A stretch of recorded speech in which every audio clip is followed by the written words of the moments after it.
serving the public since 1993.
Sausage balls I made this week. Who made that? Carol and I both. Did you? You get a thing of Jimmy Dean's hot and Jimmy Dean's mild, mix them together, 2 packs of cream cheese, and knead it in, and then you put 2 cups of cheddar cheese and 4 cups of Bisquick. Well, that sounds like diet food. It is. I'm dying it, eating it. Dying to eat it. There you go. Sure, why not? Now this is a good setup here. You've got your field day safety poster, all sorts of public information. Tell us a little bit about your operation here, Tony. Well, I got right now I'm running 2 meter 440 on my little mobile radio. It's got the option here going AC power if I had AC power. When I don't, it runs off of my battery, which is kept up by my solar panel. Plus out, it's a 15-watt solar panel. And my antenna is a J-pole on a homemade mast.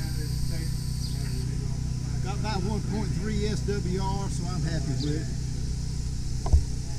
Explain what you're doing.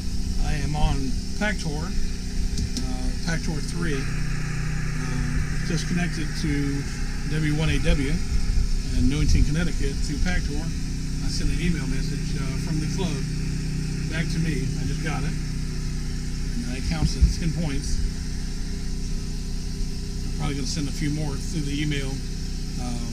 And it's done by HF. It's not done by any server or not directly connected to the internet. Right. Very good. Done by this little radio right here, putting out about 15 watts. Pactor 3. So you've got a program running on the computer called WinLink Express, or right. Express, right? And you compose your message, right? And then that goes to the Pactor. The Pactor algorithm. It's a Pactor 3. It's a lot of compression. You can actually get through when you can't hear anything. On this, all you hear is static. You get through. So, and then you're over here on 7100, which is W1AW. And that counts how many points? 10. I'm going to do 10 of them. That's 100. Awesome. Yeah. And we've already got, I think we've got 1,400 so far on different things. Solar power. Bonus points. Bonus points. Very cool. Yeah. It's fun. Chris. There we go. KD4HTU. He's going to tell us a little bit about this digital mobile radio hotspot. This actually talks to my telephone and it talks to my radio, which are part of this can be set up so it works directly with the internet, but I'm using my telephone as a digital interface between my hotspot wirelessly to my telephone, and my telephone goes directly to Verizon or whoever your carrier happens to be. And then my radio talks directly to my hotspot, which then sends it to my phone and sends it out over the internet. And if I were to go on my telephone, these are all the stations that are transmitting in real time. I believe you only need a novice license to get it connected for digital mobile radio. What do you think the learning curve is on a scale of 1 to 10 to operate digital mobile radio? It was very hard for me to program my computer, to put the programming into my radio. So on a scale of 1 to 10, I'd probably give it about an 8.5. But if there's someone in the local area that can guide you, it would make it much easier. Is it expensive to get into digital mobile radio? Well, it's a lot less than an HF radio would be, an antenna systems that you have to put out in your yard. And, you know, it's a learning curve, but once it's in there, it's very easy to operate, very easy to reset, repair, or whatever.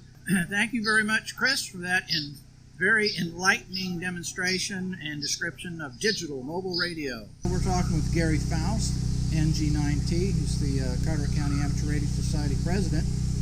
And tell us a little bit about your station. Okay, I've got a Yaesu FT450D, which is a HF rig that'll work from 6 meters to 160 meters. Plan on running CW, Morse code. At low power, probably about 5 watts. And I'm using a new antenna, which is a doublet, which is a multi-band dipole type antenna that's fed with ladder line. So the ladder line is being fed through a tuner and then into the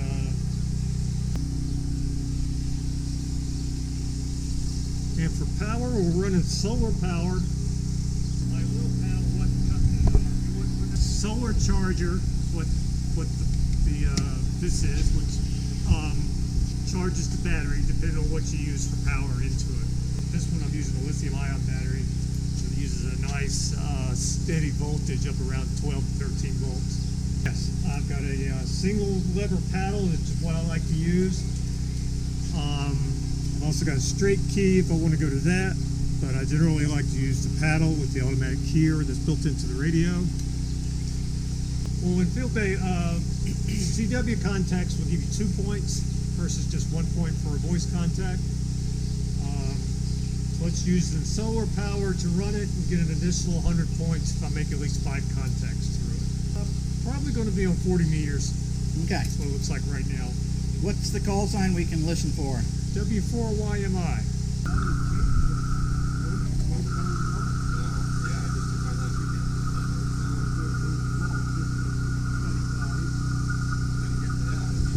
QSB, fading in and out. Yeah.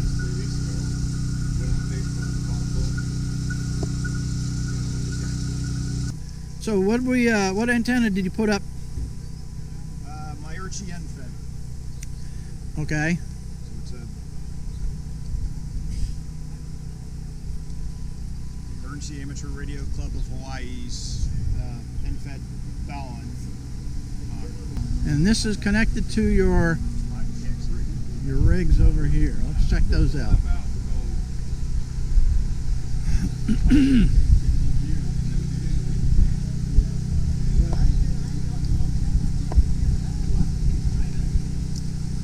go up to 17. Upper side band. Spectrum display. So it shows where I'm looking. So that's all the FT8 right there. That's a digital mode. Whoa! They got a suspect cables. Oh, that's probably what they did.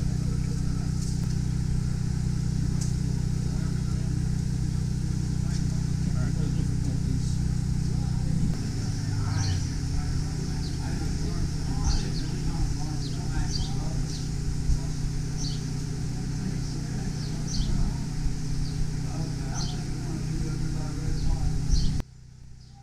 Say again, please.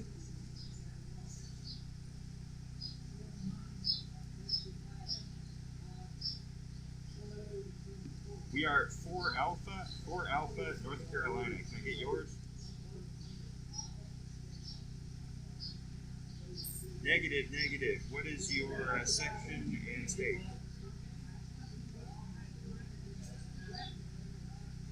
Roger, QSO.